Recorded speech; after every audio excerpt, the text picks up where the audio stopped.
Hello दोस्तों, एक बार फिर आपका स्वागत है हमारे और आपके प्यारे चैनल सुपर एकेडमी में। परमाणु और परमाणु के मॉडलों की कक्षा में आपका एक बार फिर स्वागत है। पिछली 3 कक्षाओं में हमने परमाणु की खोज और परमाणु के अलग अलग वैज्ञानिकों द्वारा दिए गए तत्वों के बारे में आपको जानकारी दी। पिछली क्लास में हमने रदरफोर्ड के परमाणु मॉडल के बारे में बात की थी और जो रदरफोर्ड ने कमियां थी, जो उनके मॉडल में पूरी तरीके से बातें विस्तृत नहीं थी, उनके बारे में हम आपको आज आके बताएंगे। जब रदरफोर्ड ने हमें बताया तो उन्होंने स्टेबिलिटी ऑफ एटम के बारे में बिल्कुल भी नहीं बताया था कि हमारा एटम किस तरीके से स्टेबल होगा। तो उस वक्त एक डेनिश देश के महान भौतिक वैज्ञानिक नील्स बोर ने 1913 में अपनी एक थ्योरी सामने लेकर आए। उन्होंने जो हमारे जे थॉमसन के बाद रदरफोर्ड ने अपना परमाणु मॉडल दिया, उनके ड्रॉबैक्स के बारे में बताना शुरू किया और उनकी ये जो थ्योरी थी उसने काफी हद तक परमाणु के और इलेक्ट्रॉन के एक साथ होने के विषय में हमको संपूर्ण जानकारी दी। जे थॉमसन या रदरफोर्ड के मॉडलों में कुछ ऐसी बातें थी जो सीढ़ी दर सीढ़ी आई। जैसे कि जे थॉमसन ने हमसे कहा था कि इलेक्ट्रॉन और प्रोटॉन एक साथ होते हैं, लेकिन कभी भी वो ये नहीं बता पाए कि वहां पर धनात्मक भाग क्या है। रदरफोर्ड ने इसी थ्योरी को पकड़ते हुए हमको ये बताया कि जो धनात्मक भाग होता है वो आखिरकार एक न्यूक्लियस होता है, मतलब कि एक नाभिक होता है। तो नाभिक जिसके अंदर प्रोटॉन और न्यूट्रॉन मौजूद होते हैं और इलेक्ट्रॉन उसके बाहरी कक्षाओं में होते हैं। इसी थ्योरी में जब आगे चले तो ये रदरफोर्ड नहीं बता पाया कि जो इलेक्ट्रॉन है उनकी स्टेबिलिटी क्या है। भाई हमें यह तो पता चल गया कि बीच का भाग हमारा क्या था, न्यूक्लियस था, नाभिक था, लेकिन हमको यह तो बिल्कुल भी नहीं पता चल पा रहा था कि जो इलेक्ट्रॉन वहां पर है वो किस तरीके से है, किस तरीके से स्टेबल रहेंगे, किस तरीके से आपके न्यूक्लियस के साथ बंधे हुए रहेंगे। तो इसी थ्योरी में जब आगे चले तो हमारे सामने एक डेनिश साइंटिस्ट आए जिनका नाम मैंने अभी आपको बताया, क्या था आपका नील बोर, जिन्होंने 1913 में परमाणु मॉडल प्रस्तावित किया। अब उनकी थ्योरी किस बिहाफ पर थी, क्या कहा उन्होंने? तो बोर ने आइंस्टीन द्वारा प्रतिपादित विकिरण क्वांटम सिद्धांत पर अपनी थ्योरी प्रस्तुत करी। किसके द्वारा? आइंस्टीन के क्वांटम सिद्धांत के ऊपर। और बोर ने मैक्स प्लांक के सिद्धांत की भी अवधारणा का प्रयोग कर रदरफोर्ड के परमाणु मॉडल में आई कमियों को दूर करने का प्रयास किया। तो नील्स बोर ने 2 महान साइंटिस्टों की थ्योरी को इकट्ठा किया और उन थ्योरी के आधार पर हमको यह बताया कि रदरफोर्ड के जो मॉडल में कमियां थी वो इस तरीके से दूर हो सकती हैं। कौन से वो साइंटिस्ट थे? एक आइंस्टीन थे और दूसरे मैक्स प्लांक सिद्धांत। मैक्स जो साइंटिस्ट थे उनका एक थ्योरी आई थी प्लांक के सिद्धांतों पर, जिसमें कि कक्षाओं के बारे में हमको बताया था। इन्हीं दोनों थ्योरी को इकट्ठा करके उन्होंने क्या किया? रदरफोर्ड की कमियों को दूर करा। चलिए आइए अब बताते हैं कि नील्स बोर के परमाणु मॉडल के प्रमुख या मुख्य बिंदु क्या थी। तो पहली बात जो उन्होंने बोली, उन्होंने ये कही थी, रदरफोर्ड ने अपने परमाणु मॉडल में बताया था कि परमाणु में एक धनात्मक नाभिक होता है और इलेक्ट्रॉन उसके चारों तरफ निश्चित कक्षाओं में चक्कर लगाते रहते हैं। बोर ने इसे थोड़ा संशोधित करते हुए कहा कि प्रत्येक कक्षा जिसमें इलेक्ट्रॉन चक्कर लगाते हैं उसकी ऊर्जा निश्चित होती है। कहने का मतलब अगर हम छोटा सा समझे चित्र पे, तो उन्होंने क्या बात कही? उन्होंने यह बात कही कि रदरफोर्ड ने परमाणु मॉडल में क्या बताया कि बीच का एक भाग क्या है? नाभिक, मतलब कि ये आपका नाभिक हो गया, दिस इज द न्यूक्लियस, ये पॉजिटिव चार्ज है। फिर अगली बात उन्होंने क्या की कि इलेक्ट्रॉन इसके चारों तरफ निश्चित कक्षाओं में चक्कर लगाते हैं। इसका मतलब कि एक ऑर्बिट नहीं है, वहां पर एक से अधिक ऑर्बिट है। तो इलेक्ट्रॉन इसके क्या करते हैं? चारों कक्षाओं में घूमते रहते हैं। जैसे कि ये हमारी पहली कक्षा हो गई, फिर ये दूसरी कक्षा हो गई, फिर ये तीसरी कक्षा हो गई। अब इस पर हमारे कौन रिवॉल्व कर रहे हैं? हमारे इलेक्ट्रॉन, मतलब कि यहां पर एक इलेक्ट्रॉन, दूसरा, तीसरा, चौथा, पांचवा, छठा, इस तरीके से हमारे ये जो इलेक्ट्रॉन्स है ये इसके चारों तरफ क्या कर रहे हैं, चक्कर लगा रहे हैं। तो इसका मतलब कि प्रत्येक कक्षा में इलेक्ट्रॉन चक्कर लगाते रहते हैं। अब अगर ये चक्कर लगा रहे हैं तो किस तरीके से स्थिर है, तो उन्होंने हमको ये भी बताया कि ये जो हमारे चक्कर लगाते हैं इलेक्ट्रॉन, ये अपनी निश्चित ऊर्जा पर ही चक्कर लगाते हैं। कहने का मतलब कि अगर चुंबक को लिया जाए, उसके थोड़ी दूर पर एक लोहे का टुकड़ा, तो चुंबक उसे अपनी तरफ खींच लेगी, और उसे थोड़ी दूर रखेंगे तो और क्या नाम है, हमारे चुंबक का प्रभाव थोड़ा कम होगा, और दूर रखेंगे तो कम होगा। इसका मतलब क्या है कि जो भी हमारे नाभिक के पास इलेक्ट्रॉन चक्कर लगाते हैं वो उससे बहुत ज्यादा ऊर्जा से खिंचे हुए होते हैं। तो हमने अभी यहां बताया कि वो इलेक्ट्रॉन जो चक्कर लगाते हैं उनकी ऊर्जा क्या होती है, निश्चित होती है, लेकिन अलग अलग कक्षाओं में अलग अलग ऊर्जा के साथ बंधे हुए होते हैं। यही बात मैंने अभी आपको एक साधारण से एग्जाम्पल से बताई कि चुंबक के नजदीक जितना आप लोहे को रखेंगे उतना ही ज्यादा चुंबक लोहे को अपनी तरफ खींचेगी, और थोड़ी दूर करेंगे तो उसका प्रभाव थोड़ा कम होगा, और दूर करेंगे तो उसका प्रभाव और दूर होगा।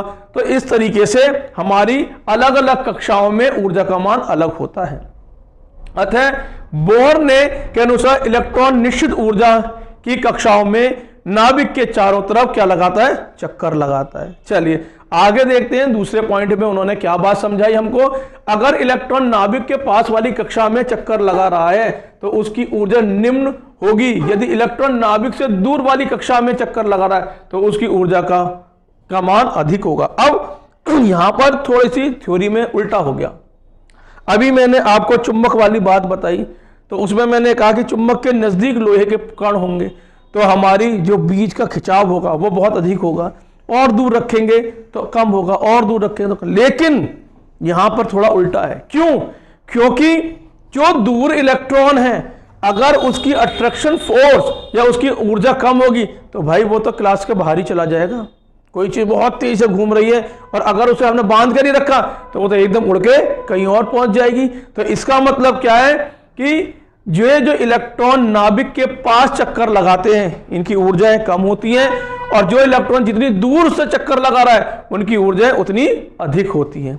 अगले पॉइंट में क्या समझाया गया, बोhr के अनुसार इलेक्ट्रॉन केवल उन्हीं कक्षाओं में चक्कर लगाते हैं जिनमें इलेक्ट्रॉन की कोणीय संवेग h/2π का पूर्ण गुणज हो। यहां h प्लांक नियतांक है। कहने का मतलब क्या है कि बोhr के अनुसार इलेक्ट्रॉन सिर्फ उन्हीं कक्षाओं में क्या करेंगे, चक्कर लगाएंगे जिनको अगर हम h/2π से निकालें तो उनका पूर्ण गुणज आना चाहिए, ना पॉइंट में ना किसी चीज में नहीं, वो क्या आएंगे, पूर्ण गुणज में होंगे। और h क्या है, हमारा प्लांक नियतांक है, कांस्टेंट वैल्यू रहेगी h की हमेशा। अतः बोhr ने क्या कहा, बोhr के अनुसार जिन कक्षाओं में इलेक्ट्रॉन चक्कर लगा रहे उनके लिए mvr = nh/2π होगा। n क्या है, यहां पर कक्षाओं की गिनती संख्या, ठीक है। तो n हमारा क्या है, 1 2 3 पूर्णांक है, जहां पर n हमारी कक्षाओं की क्रम संख्या है, ठीक है, या मुख्य क्वांटम संख्या होगी। n को कक्षा की क्रम संख्या या मुख्य क्वांटम संख्या कहा जाता है। तो इस फॉर्मूले में जो हमें n बताया गया वो हमारी कक्षाओं की संख्या है जिनको हम यहां पर निकाल इनकी ऊर्जाओं के बारे में पता कर सकते हैं, ठीक है। अब आता है अगली बात, नाभिक के चारों ओर चक्कर लगाते हुए इलेक्ट्रॉन अपनी निश्चित कक्षाओं में कोई ऊर्जा का उत्सर्जन नहीं करता है, लेकिन एक कक्षा से दूसरी कक्षा में जाने के पर इसकी ऊर्जा में परिवर्तन आ जाता है। उच्च कक्षाओं से निम्न कक्षाओं में जाते समय इलेक्ट्रॉन ऊर्जा उत्सर्जित करता है और निम्न कक्षाओं से उच्च कक्षाओं में आने के लिए क्या करता है, ऊर्जा का ग्रहण करता है। अब देखिए समझिए, ये बहुत इंपॉर्टेंट पॉइंट है। नाभिक के चारों तरफ जो इलेक्ट्रॉन चक्कर लगा रहे हैं उन चक्करों में अब भाई जब कोई चीज घूम रही है तो ऐसा भी तो हो सकता है कि अपनी कक्षा से निकल के दूसरी कक्षा में चले जाएं, ऐसा भी होता है। क्योंकि ये तो कोई ज़रूरी नहीं कि जो इलेक्ट्रॉन लगातार एक ही जगह घूम रहा है वो हमेशा एक ही जगह घूमता रहेगा। कभी कभी ऐसा होता है कि वो क्या करता है, अपनी कक्षा से दूसरी कक्षा में चला जाए, मतलब कि निम्न से उच्चतम की तरफ चला जाए, मतलब कि पहली वाले से चौथे वाले पे, तीसरे वाले पे, दूसरे वाले पे चले जाए, या चौथे वाले से चलता हुआ पहले वाले पे आ जाए। तो ऐसे में उनकी ऊर्जा में क्या परिवर्तन आएगा। तो हमने यही कहा था कि एक कक्षा से दूसरी कक्षा में जाने पर उसकी ऊर्जा में क्या आएगा, परिवर्तन आएगा। अगर उच्च कक्षा से निम्न कक्षा में आता है, कहने का मतलब यह है कि अगर मान लीजिए हमारा ये न्यूक्लियस हो गया और इसके चारों तरफ हमारी ये क्या हो गई, कक्षाएं हो गई। अब इलेक्ट्रॉन यहां से चलकर कहां पर आ रहा है, यहां पर आ जाए या यहां पर आ जाए या यहां तो है ही, ठीक है, यहां पर आ जाए, तो ऐसे में इलेक्ट्रॉन ऊर्जा उत्सर्जित करता है। उत्सर्जित माने कि अपनी ऊर्जाओं की कमी करता है और यहां पर निकलकर वो इन कक्षाओं से यहां पर आ जाता है, फिर ये यहां घूमने लगता है इस तरीके से, तो क्या करेगा, उत्सर्जित कर देगा। लेकिन जब दूसरी बात हमें यह भी कही गई है कि अगर मान लीजिए अगर मान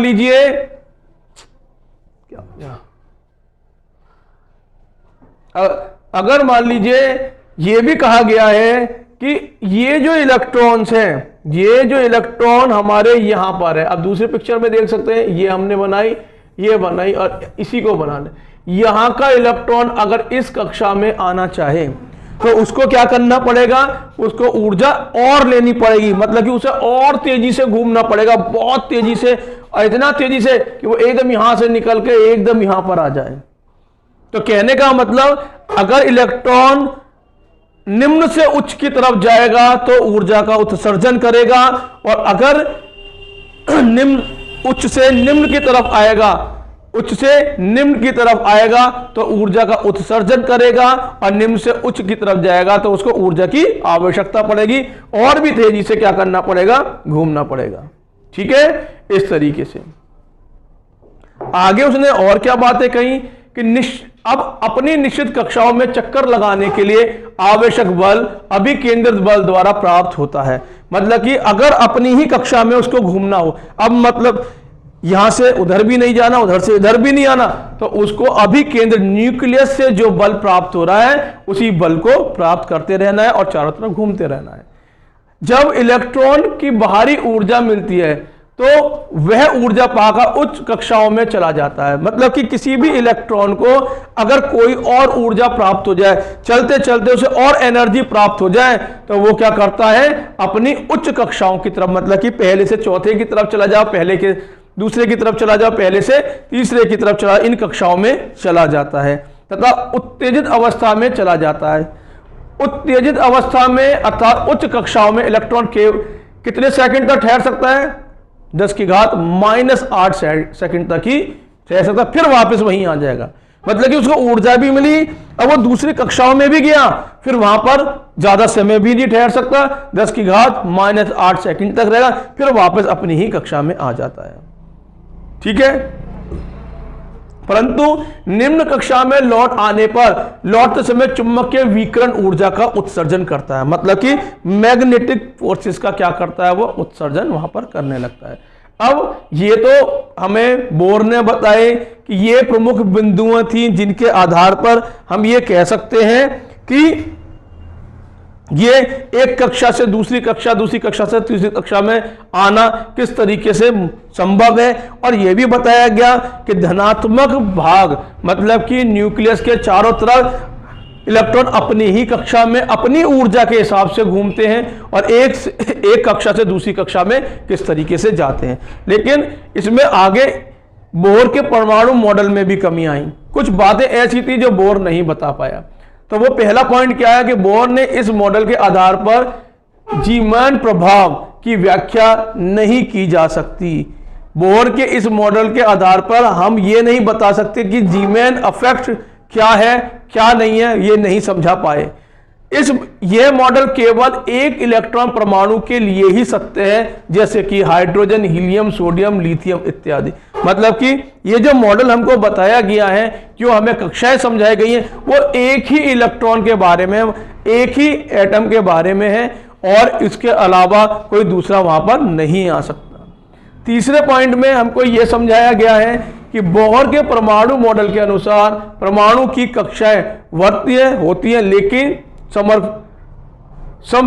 समरफील्ड ने परमाणु की कक्षाओं को दीर्घवर्तीय बताया। कहने का मतलब बोहर के परमाणु मॉडल के अनुसार जो हमारी कक्षाएं हैं वो क्या है, सर्कुलर वे में है, लेकिन समरफील्ड ने परमाणु की कक्षाओं को छोटे, मतलब कि बहुत छोटे रूप में ये बताया कि वो बहुत बड़े, मतलब कि छोटे नहीं, बड़े रूप में पाई जाती हैं, छोटे रूप में नहीं पाई जाती। स्पेक्ट्रम रेखाओं की तीव्रता की व्याख्या भी वो नहीं कर पाया कि किस तरीके से हमारी स्पेक्ट्रमी रेखाएं वहां पर काम कर रही हैं। चौथा और अंतिम इसका जो पॉइंट था वो ये था कि कुछ परमाणु जैसे सोडियम आदि में 2 स्पेक्ट्रम रेखाएं दिखाई देती हैं, इसकी व्याख्या भी उसके परमाणु मॉडल में बिल्कुल भी नहीं थी। कहने का मतलब है कि वो उसने जितनी भी अपनी बातें बताई उसमें सिर्फ एक इलेक्ट्रॉन, मतलब कि एक एटम के बारे में ही बात बताई, दूसरे कोई और वहां पर एटम नहीं आ सकता था। स्पेक्ट्रम रेखाएं किस तरीके से कार्य कर रही थी वो उसको बिल्कुल नहीं समझा पाया।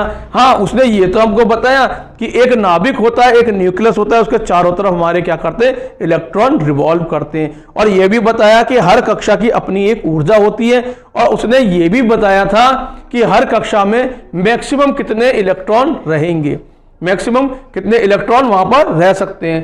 तो अगर हम इस चित्र में देखें तो हमको ये भी पता चलता है कि ये कुछ एक मॉडल था जिसमें कि ये हमारा पॉजिटिव भाग हो गया न्यूक्लियस, और इसके चारों तरफ हमारे क्या चल रही है, इलेक्ट्रॉन रिवॉल्व कर रहे हैं। तो देखिए यहां पर, लेकिन ये ऐसा नहीं है कि 2 ही कक्षाएं हो गई, इसके बाहर हमारी और भी कक्षाएं हैं, यहां पर इसके बाहर हमारी और भी कक्षाएं हैं। तो हमको ये कैसे पता चला कि यहां पर हमारे 2 रहेंगे, यहां पर हमारे 8 रहेंगे? तो इसमें एक सूत्र बताया गया था नील बोर्ड्स के द्वारा कि जितनी कक्षा का नंबर होगा उसके हिसाब से इलेक्ट्रॉन निकाल सकते हैं, और फॉर्मूला क्या था, 2n²। हमने आपको अभी पीछे भी बताया n क्या है, is equal to number of orbit है। तो पहली कक्षा में कितने हुए, अगर हम यहां पर देखने लगे तो पहली कक्षा फर्स्ट, जिसको हमने k नाम दिया, मतलब कि पहली, इसका मतलब 2 × 1 का स्क्वायर इज इक्वल टू कितने, 2। L में कितने होंगे, 2 × 2 का square is equal to 8। M में कितने होंगे, 2 × तीसरी कक्षा 30 का स्क्वायर इज इक्वल टू कितने हो गए, 18। और हमारे n में कितने होंगे, 2 × 4 का स्क्वायर, इसका मतलब 32। तो इसका मतलब यह है कि पहली कक्षा में 2, दूसरी कक्षा में 8, तीसरी कक्षा में 18 और चौथी कक्षा में 36। इसी तरीके से जितनी कक्षाएं बढ़ेंगी उतने ही हमारे नंबर ऑफ इलेक्ट्रॉन्स भी उसके अंदर बढ़ते हुए चले जाएंगे।